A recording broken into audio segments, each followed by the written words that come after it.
so good. What's up, y'all? It's your boy J. Lou, player development guru, student athlete success advocate, and we back again with another one of these videos. We finna get real informative, real engaged up in it. You feel me? Ain't it feels good to be a gangster? Okay, I'm just playing. Back again with another problem-solving post, but let me describe the issue that we're about to solve today. But I say this with full intent and full belief that your issue will end if you watch this to the end of this video. That's all I'm gonna say.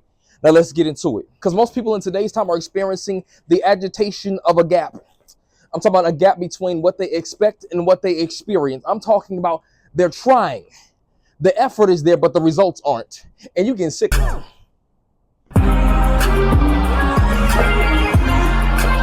Hey, if we trip, we trip. I ain't gonna lie, I gotta play it off somehow. But there are people, that are trying. They have the effort, but they don't have the results to show for it. And they've come to the conclusion that the answer to this issue is to try harder. They think the answer to this issue is with additional effort. And I want you to understand that the answer to this issue is in fact addition. It's just not the addition of effort. It's the addition of vision. I don't know why I'm talking like. Maybe that's a sign I need to go ahead and stop playing. But if you're an individual that has been dealing with the agitation and you've been beating yourself up, you have been lighting yourself up in your life and your lifestyle saying, I'm not doing enough. My efforts are not enough. Therefore, I must not be enough. I want you to understand the issue is not the fact that you're active, but you might not be effective. The thing that makes your activity effective is alignment. Alignment with what a goal and what gives you a goal, what gives you an objective. It's rooted in having first a vision. Don't miss the equation. Activity cool.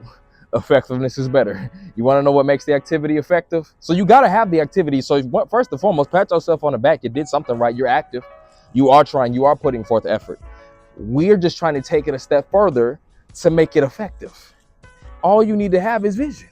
Let me describe for you what vision is. Word to Dr. Miles Monroe.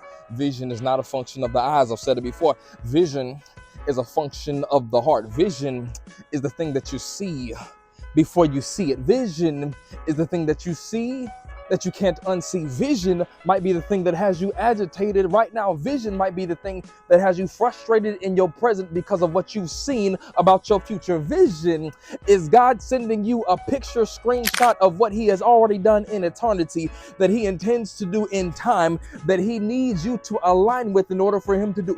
Okay, I'm telling you, don't activate the preacher in me. I just had to go ahead and give you a solid definition of what vision is, so that if you're accurately trying to assess yourself to see, do I already have a vision? You've seen something with your eyes closed.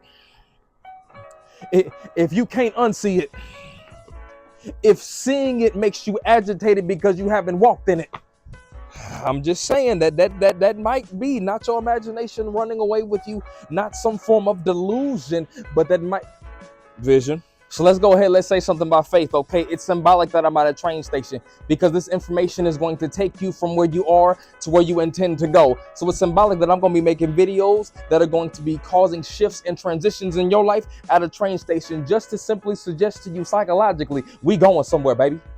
Y'all, thank you, Jesus, for that one, because that wasn't even written down.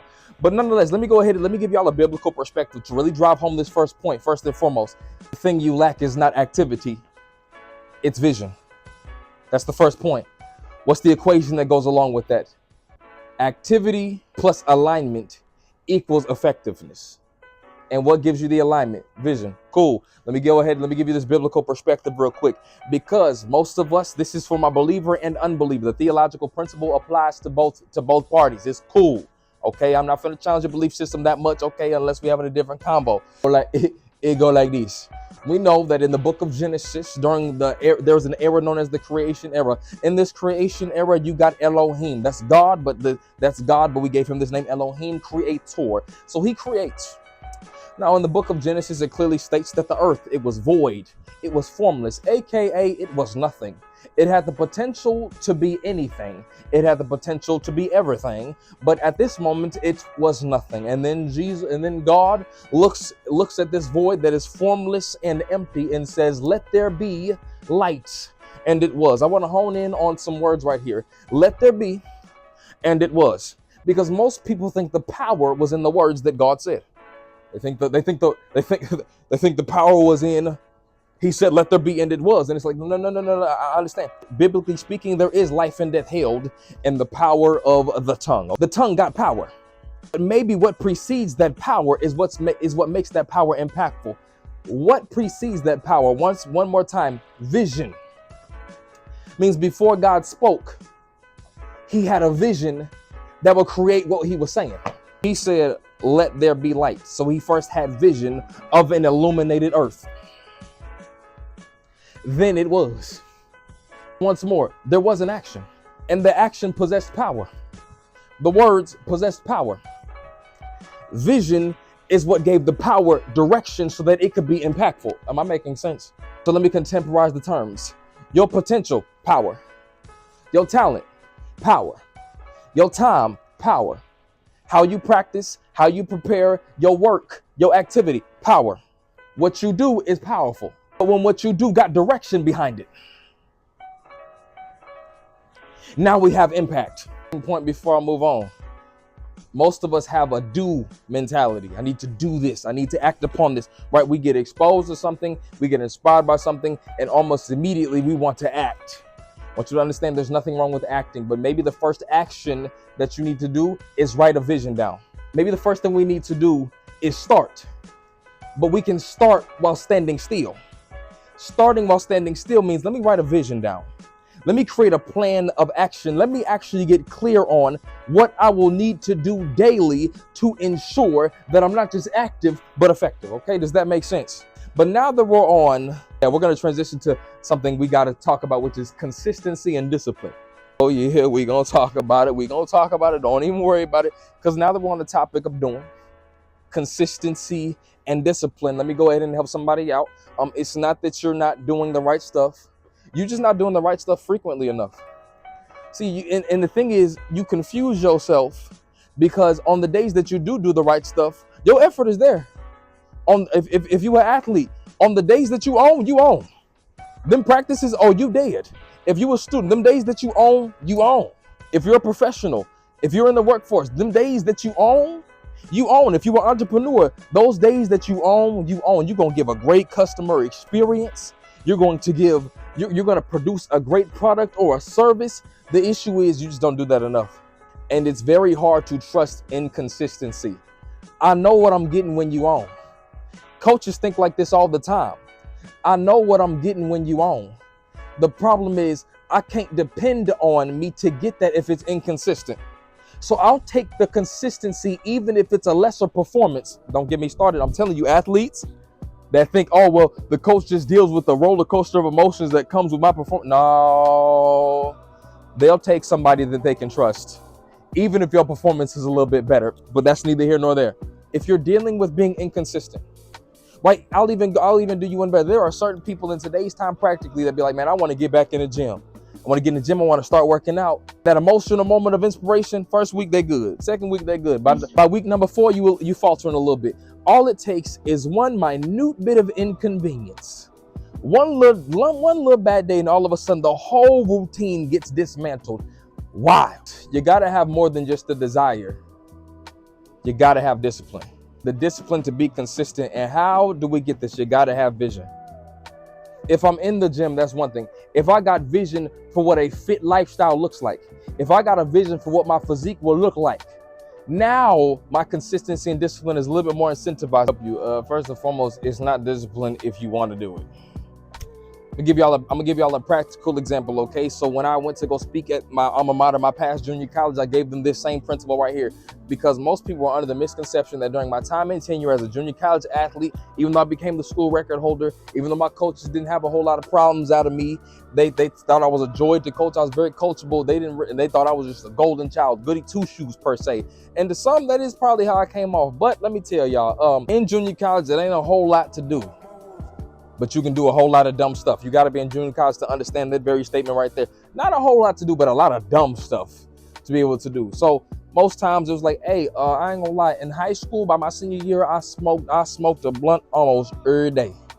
Okay, so that option was there in junior college. There was options to party.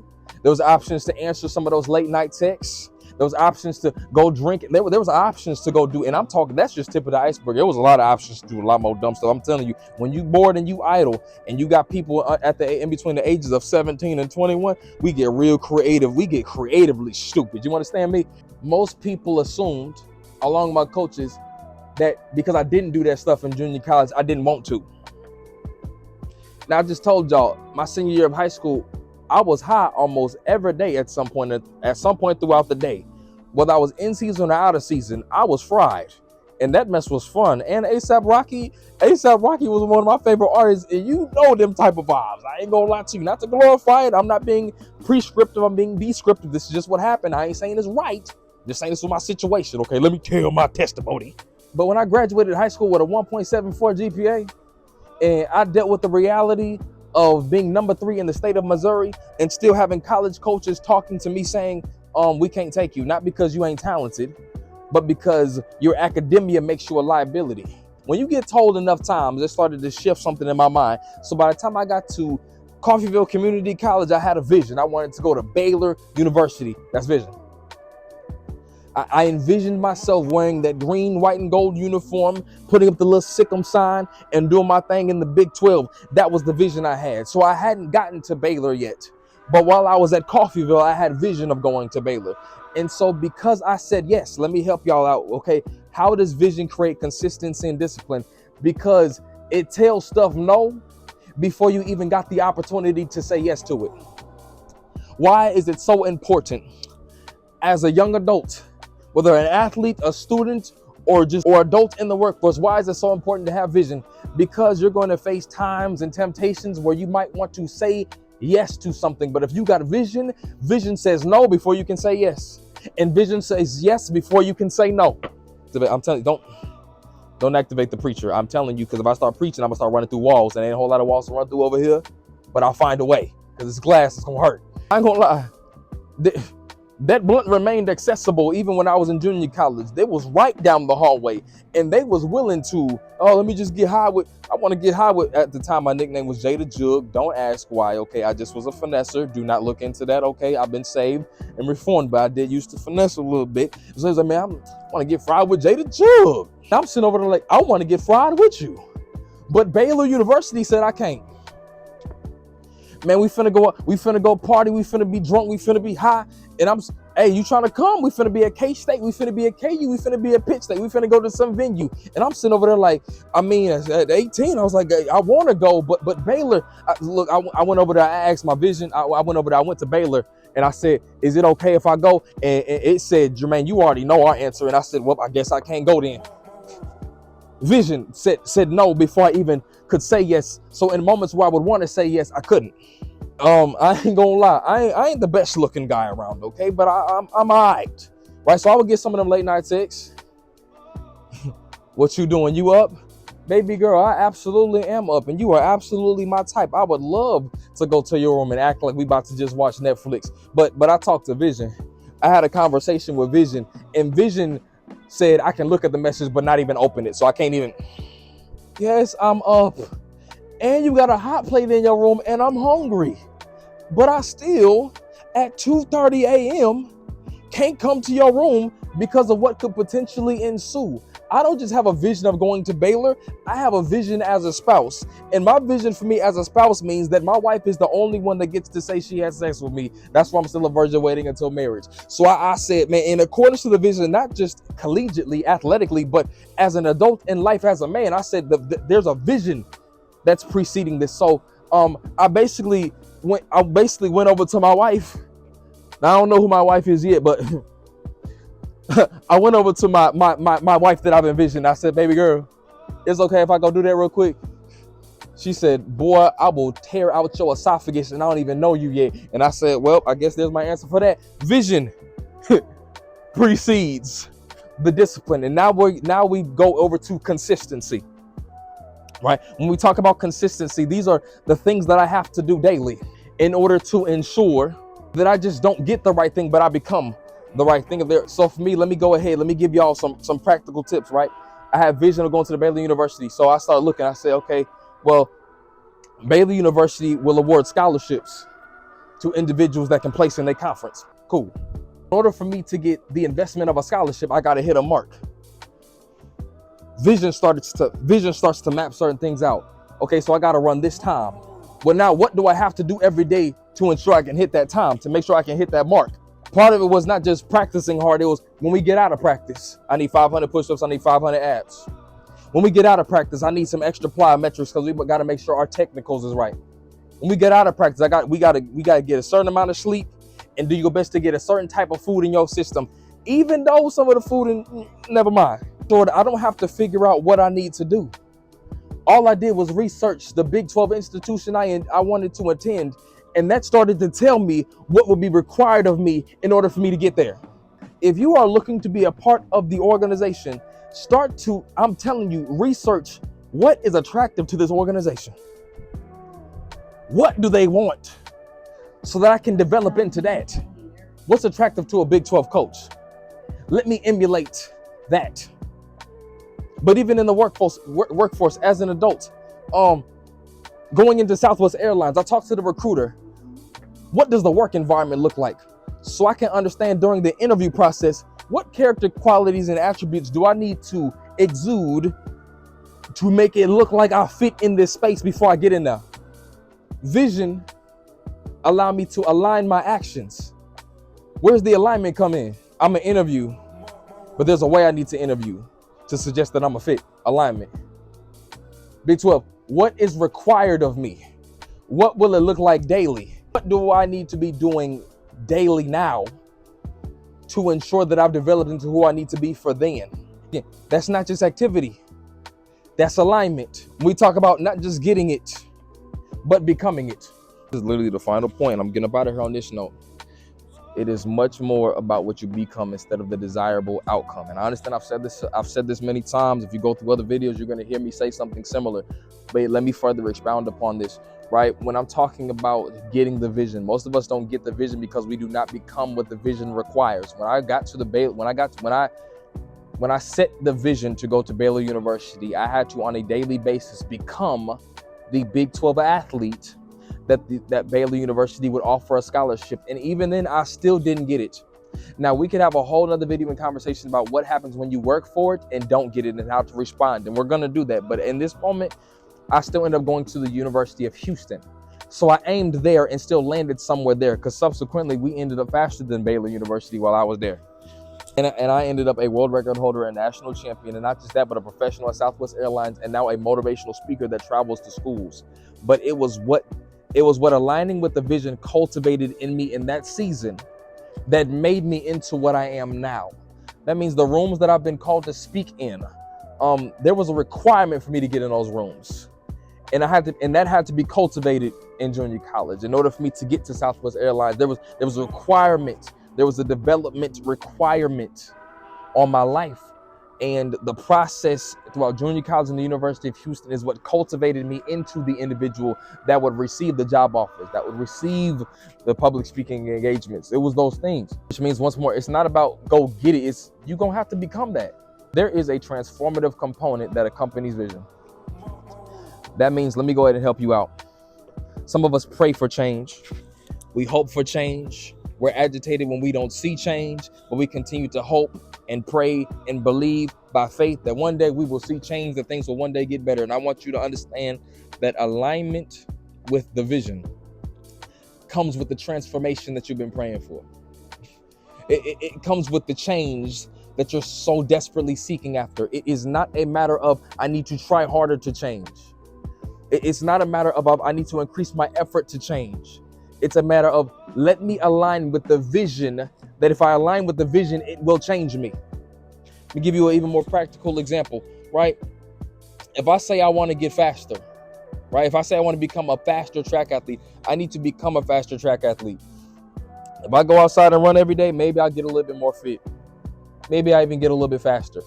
But there's something about if I go under the leadership of a track coach and he puts me through specific workouts, he strategically puts me under stress and duress, specifically to cultivate something on the inside of me that will come out during the time of competition.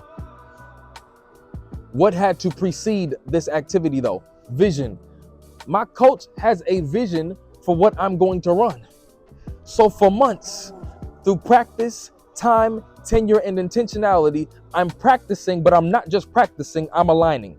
So for you, I need you to get to a point where you're not just practicing, but you're aligning. Where if you're a professional, you're not just working, but you're aligning. If you're an entrepreneur, you're not just grinding, but you're aligning. I'm telling you, I really believe beyond the shadow of a doubt that the difference between your efforts being effective or being empty is a matter of having vision and aligning with it on a consistent basis. But my encouragement to you is simply this. You have the capacity to change, you have the potential to change, but you need to align with the vision so that you can change. And I believe that for you. And if you have reached the end of the video, I believe that your results-driven drought is gone.